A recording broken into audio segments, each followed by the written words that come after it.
Travelers are facing even more travel nightmares at the airports. Chicago's O'Hare today warning travelers they need to arrive 3 hours early to deal with massive security lines that have forced thousands to miss their flights and even to sleep on cots at the airport. Look at these unbelievable pictures. I mean, this is just terrible when you get stuck in a line like that. Then again, you know, what do you expect? You got the government running things here, the TSA, and they don't exactly have the best track record when it comes to running things like the post office or the DMV. I mean, I keep saying every time I go to Disney World, gosh, why don't we have some kind of theme park running the lines? They would do a whole lot better than the TSA. Maybe that's because it's private industry. Joining me right now, Reason.com's Robby Soave. Robby, why are all of a sudden these lines becoming more of a problem? And I would say, you know, lines are always a problem. The TSA is always an issue, and no one likes this part of traveling. But it seems as though recently it's gotten a lot worse. Why?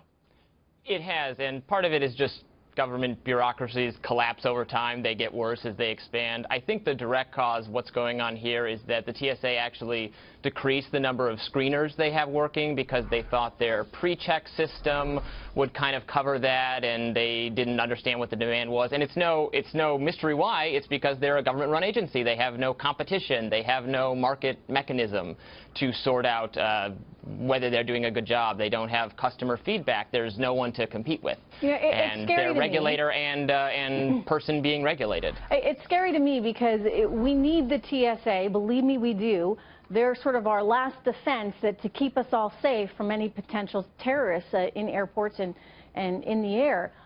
So they're playing an incredibly vital role in our society. And yet, you know, I think, and this is mostly anecdotal, but I think most people can tell you they've managed to squeeze some things through the security guards at TSA, you know, the liquid bottles and this and that maybe shouldn't go through. Nobody seems to really care or pay that much attention to it.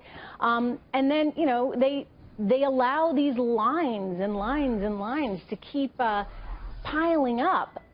So Americans feel pretty frustrated. Do the airlines have any recourse in there? I mean, can they perhaps help the process in some way? Well, they should pressure the airports to opt out of TSA security. If you look at California, for example, San Jose uses TSA security and has terrible lines.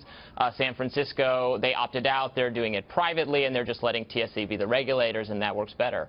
I would challenge you, even on whether this kind of level of security is necessary or is better. Obviously, we need some kind of security. But as you mentioned, so many things get through. I don't know if we're just the TSA is making us feel safer when we fly. I don't know if they actually are making us safer when we fly. There you go. So this is basically like security theater, so to speak, exactly right? What it is. Yeah. You look at a country like Israel that has a very good track record when it comes to protecting El Al, its airline. I wonder if we could do a better job. Well, of course we could do a better job, but I mean, could they be a model for us to look at? And by the way, what about all the technology, right, that we have available? You think of the technology here in this country. Why aren't we using more technology? Why do we have to rely on these old-fashioned lines? There's no innovation coming to this because it's government run and it has no competition. And by the way, there's a real consequence besides just waiting in long lines. If customers are waiting in lines, that means they're going to increasingly choose other methods of transportation. They're going to take long car trips instead of fly, and that's actually much more dangerous. There's much more car accidents. So we don't think of the unforeseen consequences of having this massive bureaucratic security administration that's keeping us safer when it has negative externalities if people drive more and they get into more car crashes. That's very true. Robby, thank you so much for joining us. I actually have to fly tonight, so fingers crossed it's going to be okay. Good luck. I know.